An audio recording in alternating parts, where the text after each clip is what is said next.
chéris, je vous relate 3 épisodes, 3 anecdotes qui sont dans mon premier tome, Les Mémoires de la maîtresse. Pour ceux et celles qui ne le savent pas, j'ai été notaire pendant 31 ans et j'ai écrit des anecdotes qui se sont réellement passées dans mon bureau au cours de ces 31 années-là. J'ai choisi aujourd'hui 3 histoires pour montrer que chaque personne est unique. Mais ça fait une belle diversité dans un bureau de notaire. Alors, je vous relate ces 3 histoires-là parce que ça me fait rire. Et là, vous devez savoir que ces histoires-là ont été écrites en 2015. OK? Toujours 2015, édité et publié en 2016. La première s'appelle « Les différentes générations ». Chaque génération a ses particularités. La génération silencieuse est âgée de 71 ans et plus. Les baby boomers entre 52 et 70. Les X, dont je suis, entre 37 et 51. Alors que les Y ont entre 25 et 35 ans. Et à ces chiffres-là que je viens de vous donner, il faut ajouter 7 ans, même 8.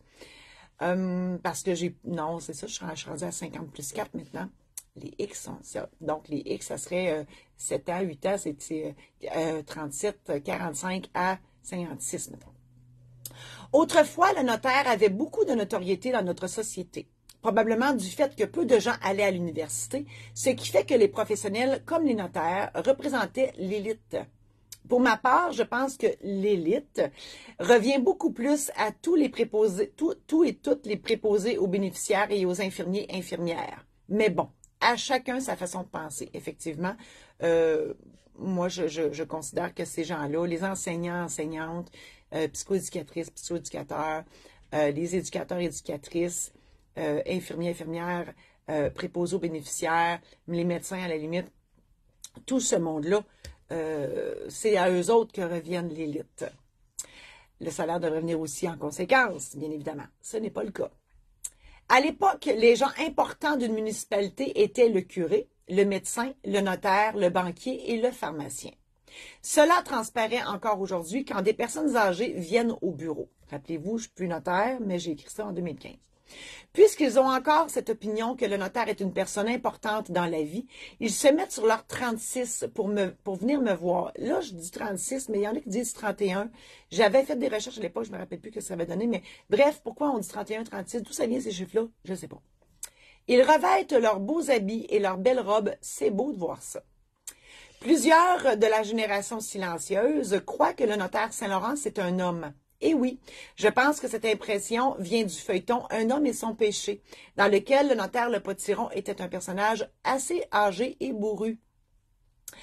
Quelle n'est pas la surprise de mes clients à leur arrivée à mon bureau quand je me présente à eux.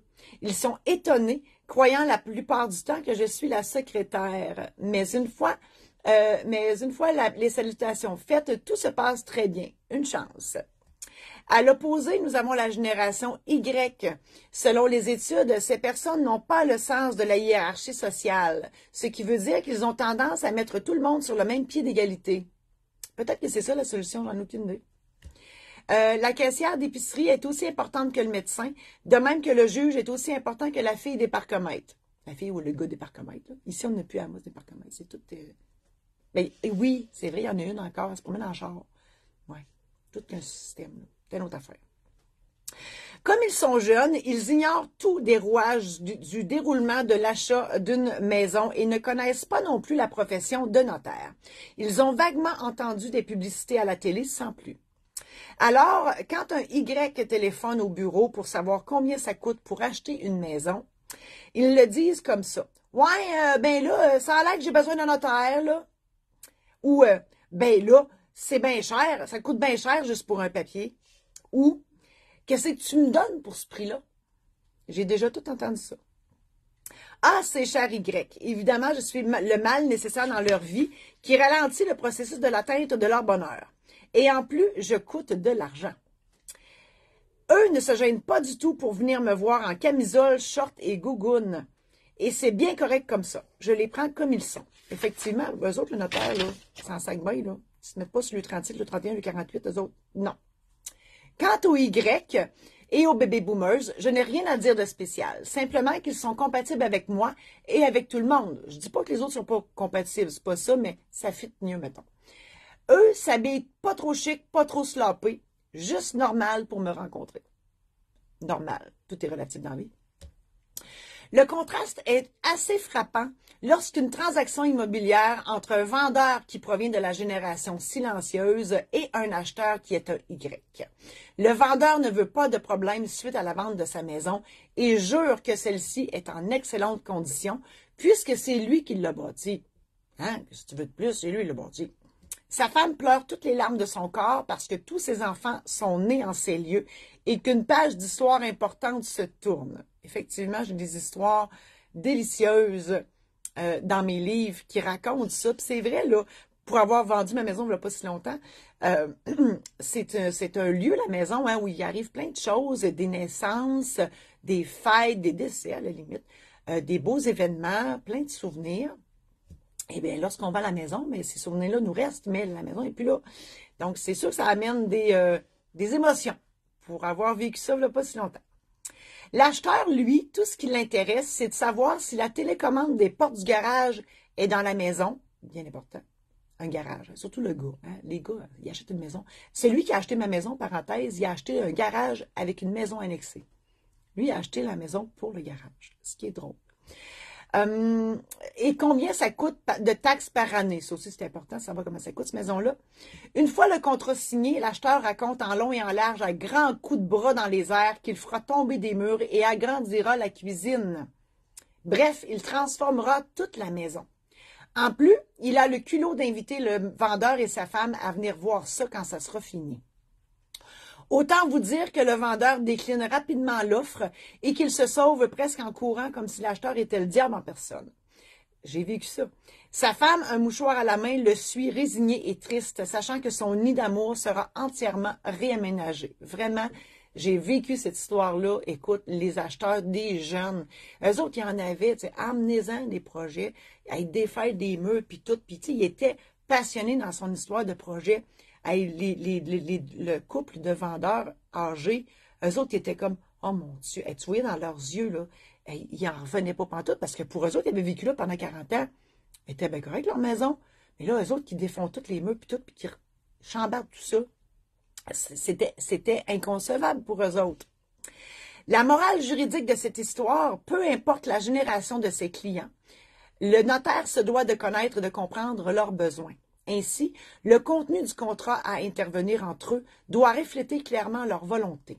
L'acte signé est somme toute la loi en vigueur entre les parties, d'où l'importance d'y inclure beaucoup de détails. Et d'ailleurs, je fais une parenthèse, le notaire est jamais loin, hein? On peut sortir la fille du notariat, mais on ne peut pas sortir le notariat de la fille. D'ailleurs, je dis que ce contrôle est important, oui, mais la promesse aussi signée avant est aussi importante, sinon plus, parce que c'est vraiment le document de base sur lequel le notaire va se baser pour se fier pour rédiger le contrat de vente. Puis bien évidemment, lors de l'entrevue de signature, ben c'est là que tout pop. J'ai des belles histoires. Monsieur Duval, entre autres, avec sa valise, qui avait juste un crayon dedans. Il aurait pu sortir toutes les feuillets d'instructions du lave-vaisselle, etc. Il n'y a rien dans sa valise. Bref, des rencontres délicieuses.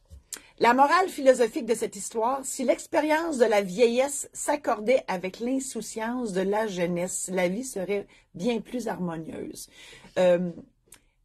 J'aurais tendance à dire, oui, c'est ce que j'avais dit, je le crois toujours. J'ai envie de dire aussi que les personnes âgées, souvent, ils retombent en enfance. Hein. Ils ont l'intelligence de leur expérience, de leur âge, mais ils retombent souvent en enfance. Des fois, ça fait des situations qui sont aussi loufoques. Alors voilà, c'était mes anecdotes pour montrer à quel point toute personne est unique, toute personne a son charme. Puis moi, c'est un côté, ben, j'ai toffé pendant 31 ans comme notaire, pas pour rien, j'aime le monde. Et c'est tout du beau monde, là, ils ont toutes leurs particularités, leur couleur, leur image. J'aime le monde, comme je vous aime, mes amis Facebook qui sont là. Merci infiniment d'avoir regardé cette chronique. Si vous l'avez aimée, vous pouvez la partager à vos amis. Je vous invite à le faire. Si vous voulez en savoir plus sur mes nouveaux services, entre autres maître de cérémonie de mariage, maître de cérémonie de funérailles, maître de cérémonie de tout court, animatrice d'un événement quelconque. J'écris des biographies, d'autres ouvrages aussi, des guides. Je vais lancer la semaine prochaine un guide sur la prévention du suicide. Peu importe l'ouvrage que vous voulez éditer, je l'édite et je peux même faire le lancement, animer le lancement de cet ouvrage. Je fais aussi j'offre des programmes en ligne de mon ancienne vie de notaire. Qu'est-ce que je fais à part de ça? Il y a des petites choses, là. Chaque matin, moi, je publie un petit mot drôle. J'avais commencé ça dans la pandémie parce que je me disais, qu'est-ce que je ferais, moi, pour rendre les gens, en tout cas, faire sourire les gens durant la pandémie. Et j'ai commencé ça et je n'ai jamais arrêté depuis. Donc, à chaque jour, je me fais un devoir de publier un mot drôle. Et ces mots-là, j'ai décidé d'en faire un produit que vous pouvez acheter. Entre autres, si vous avez une salle d'attente, hein, des fois, les gens, ils pognent les nerfs dans les salles d'attente parce que ça prend trop de temps, puis vous autres, ben, vous êtes occupés à donner un soin à une autre personne parce que vous vous préoccupez de vos clients, vous prenez tout le temps nécessaire, puis là, ben, celui ou celle qui attend dans la salle d'attente pogne les nerfs. Moi, je vous offre ces cartes sourires-là que vous pouvez mettre dans un cadre numérique ou dans l'écran, parce que beaucoup, comme les dentistes, vous avez déjà l'écran prévu à cet effet. Vous pouvez mettre ça là et ça désamorce un paquet de frustration qui pourrait arriver avec l'impatience. Je sais, j'en sais quelque chose. Donc, les gens, ils lisent, tu sais, ça passe là, sur l'écran. Ils lisent ça, puis vous pouvez pas faire, tu sais, le monde ne peut pas faire plus que sourire. Donc, ça fait passer le temps, puis ça rend les gens heureux. Voilà. Alors, c'est une chose que vous pouvez vous procurer. Et toujours sur l'onglet boutique, sur le marie-josée-saint-laurent.com, vous pouvez vous procurer mes livres. Entre autres, Les Mémoires de la maîtresse, tome 1, La maîtresse récidive, tome 2, et Les secrets de la maîtresse, tome 3. Il y en a plein d'autres sur l'onglet boutique. Alors voilà, merci infiniment d'avoir été là. Je vous dis à la semaine prochaine.